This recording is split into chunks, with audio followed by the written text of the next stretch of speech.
Hey guys, Sarah here from Garden Gate Health.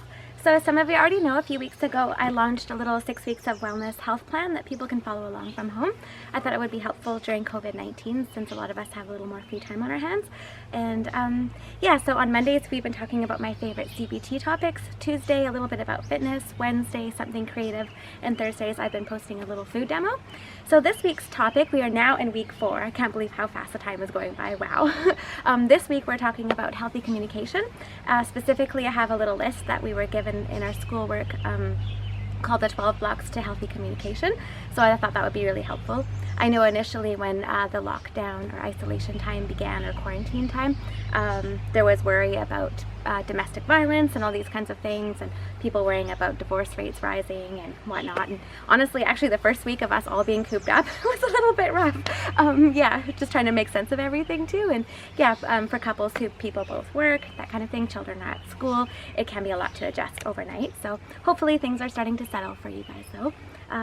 Yeah, and so I thought we would go over the list, and as usual I'll also have a written post so you can look into things further, and sometimes I might forget one of the things on the list as well too, so it's really worthwhile to go take a look at the written paper as well. So yes, okay, I'll run through the list. Definitely I related to a few of these. So communication, basically the definition that I found that I really liked that applied to this conversation was communication is the process of sharing information, especially when it increased connection between people or groups. So I thought that was really wonderful. And yeah, so these little things on the list, some of you will recognize. Some are actually also cognitive distortions, if you remember from a previous conversation. And some are actually good things too, but not when we drive our point and run the risk of harming our relationship in any way, so if it interferes with communication. So yeah, you'll understand as I go along. But also I wanted to say too that our relationships, they did a large study recently, and our relationships were actually the most common or the most important factor in our longevity and health and well-being. So really this is the nut of it all. This is where we need to spend our time and focus our efforts on having healthy relationships with people. So yeah, not just for selfish reasons, but it just makes everyone healthier. So yeah, anyway, that's that little bit. I just wanted to mention that as well. Hopefully I can find the study and pop the link in there for you guys to look at further as well. Okay, so number 1, ordering or directing. No one likes being ordered, right? That's definitely going to impact a conversation or relationship. Warning and threatening, that no one likes that either. Preaching or moralizing too, that's no good. Yeah, that could also be manipulating when people tell you you should or you should do that. In CBT therapy, we always put the onus on ourselves, so what can I do about it? Or ask a question that might make someone else think differently or give perspective. So yeah, no one wants to be told what to do, for sure, right? Yeah, so some other things are being too agreeable, that might not be helpful, or consoling too much or sympathizing. So maybe someone's actually trying to tell you something and you're kind of overriding them, so that can be a block to healthy communication as well. And next week actually we'll be talking a lot more on effective listening skills. It can be really hard to listen to people sometimes as well, so yeah, we'll get into that. So avoiding, that's a really good one too. That can be a block to healthy communication. I definitely am guilty of this one. Wow. Yeah, I do that because I just try and avoid a fight, I guess, or an argument. So yeah, that doesn't help. Yeah, I have to work on that, I guess, and open up a little bit more.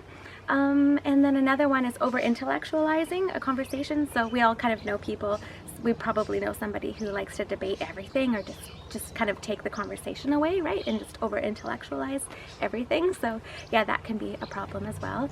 Another one that's common and a no-brainer is labeling or name-calling. That's never going to help a relationship either. So avoid doing that, please. And then what are some other ones?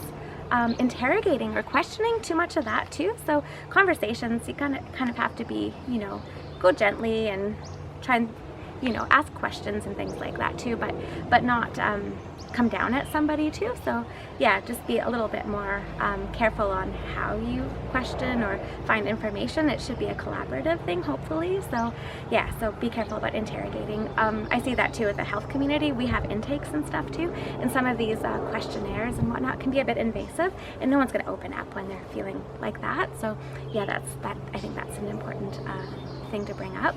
Also, again, this is another health community thing, diagnosing or interpreting or analyzing, too much of that too.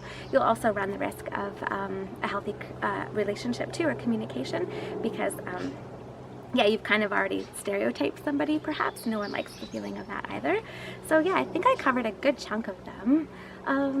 Yeah, being too agreeable. I thought that one was kind of interesting as a parent, or too supporting, or giving advice all the time too. Some people aren't asking for advice, so don't give advice unless you're asked. That's also a CBT teaching as well, and it's definitely one parents can run the risk of. So yeah, allow for time, silent spaces for people to talk and open up, and yeah, be careful of these little traps. So there are 12 of them, and again, I'll put them in the blog and you can take a look at them further, but I'm sure there'll be one or two that you can relate to. We're all human after all. So yeah, learning how to identify these things and correct them as you can, or have conversations about them as well.